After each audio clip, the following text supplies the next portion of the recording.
Hi guys, I'm Woodcraft Hamster and I thought I'd do another episode in our Sycamore long bowl series. So this is where we got to last time. We've rough hollowed out this bowl. Since the last time I've just put a very quick second outline round there, which is what we're going to be using today. Now there's two ways of doing this. So basically I've done a small depression first. This is just to give me an idea of where the bowl's going. Now that it's there, I can see I've got plenty of wood on the side to extend this bowl wider, make it a little bit bigger.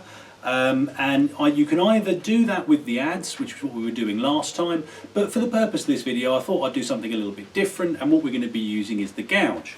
Now what I'm going to do, I'm just going to secure this down with the two screws that we used last time. Really useful technique this, so if you know you've got some excess at the ends or on the sides that you know you're going to be cutting away later, just stick a couple of drill holes in there and then get a couple of screws, and they will hold the work down to your carving stump, if it's a carving stump you're using obviously. If you're using a workbench, you can use clamps, you can use vices, you can use whatever it is you want to do. But let me put this, get this secured down. I'll move the camera around a bit and we'll make a start. Right then guys, so what we're going to be doing today is just refining this bowl down further, smoothing off some of the adze marks and also making it a little bit bigger just with the use of this gouge. Now this is the one I tend to use. This is my file 35mm, I think it's a number 7 off the top of my head, and I find this is just a really good general purpose multi-use gouge. It's very sharp, and it should cut through this quite nicely. Now there's two ways you can do this. You can either just use the gouge and your own sort of steam. You get some really nice fine shavings. What I'm going to be doing first is I'm going to be starting off at this outer line, and with the use of this, which is just one of the throw mallets that I made, I'm just going to start taking some chunks away.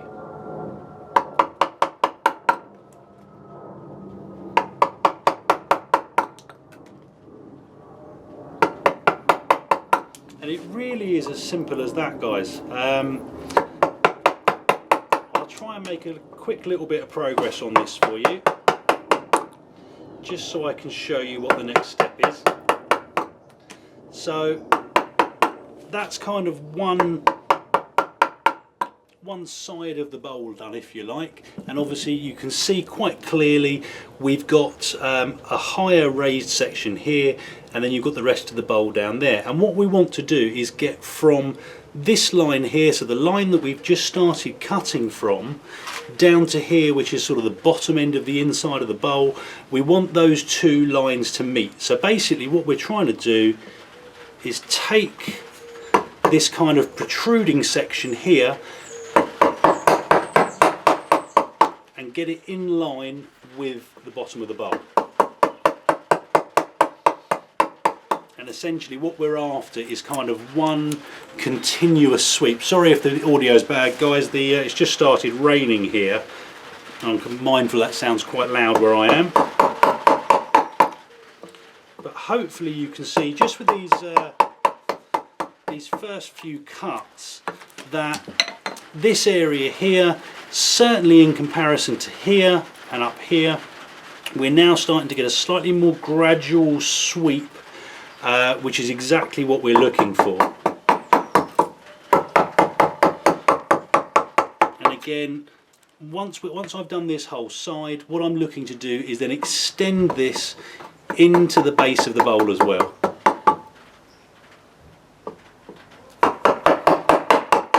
Right then guys, so here is our widened bowl. Obviously it's a fair bit bigger than it was previously, which is good for us. And the next thing really to do is just to start deepening it, getting it ready for sort of semi-final finishing. And again I'm going to use the gouge, and what I'm going to be doing this time is just using kind of the power of my own arms just to take away fairly small amounts. And the way I tend to do that for this is where you can see these kind of channels that obviously the gouge has run down. They will have a depression in the middle and a raised ridge on either side. And in order to do this sort of fairly evenly, I tend to start at the top of the ridge and take that off, and it will create another one, but it will be smaller than the previous one. And that's the way I'll tend to go along each of these to begin with, at least. And then essentially once you've done that, let me just get the last couple down the bottom here. And then once that's done, you can start all over again. Now it is perfectly possible to completely finish a bowl with nothing but a gouge.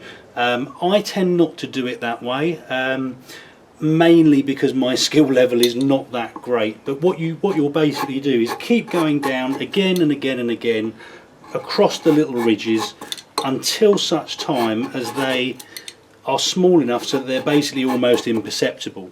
At that point you can then move over to a finishing gouge, which I will be using on this bowl, but again the same applies. You're going to be taking off very, very small amounts and getting it down to a nice smooth finish. Now, as I say, for my purposes and what I'm trying to do at the moment is less making it ready for finishing and more just about refining it down, deepening it out. And what I'll normally try and do for this is actually bring the cut down from the top of the lip of the bowl down until halfway through the bottom of the bowl here, and then that way when you move the whole thing round, the cuts on the adjoining side should meet in the middle. Now you'll still be left with a little bit of sort of waste in there, and that's fine. It's very easy to remove that later on, but essentially for now what we're trying to do is just deepen the sides and deepen the bottom as well.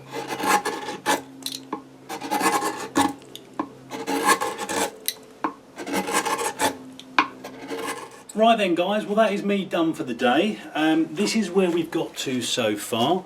So we've extended the bowl, we've widened it, we've deepened it, and as hopefully you can see there's that little bit in the middle I was talking about where kind of the two gouge cuts meet. That's fine, that's very easy to get rid of, and we'll do that in the next episode.